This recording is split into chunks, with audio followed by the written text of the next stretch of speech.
Hi, I'm Josh Barker, Deputy Chief of Operations with IMPD, and I'm coming to you from Police Headquarters in downtown Indianapolis. I'd like to provide some highlights on just a few accomplishments of the Downtown Recovery Health and Safety Subcommittee. First, I hope you've noticed the increased foot and bike patrols in the downtown area. These increased patrols started on September 1st, and it allows for a much more visible presence in the downtown area so that we can be responsive to the needs of the business owners and residents.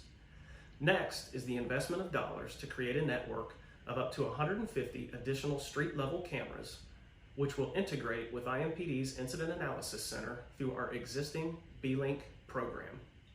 Please visit blinkindy.org for more information on that. Finally, I'm happy to announce that just this week, training is underway for Downtown Indy Inc.'s Safety Ambassador Program.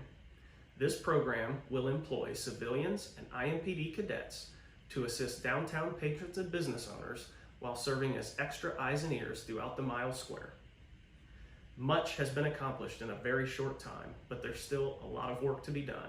I fully believe we have the right people in place, and I look forward to providing additional updates in the very near future. Until then, please join me in coming back downtown.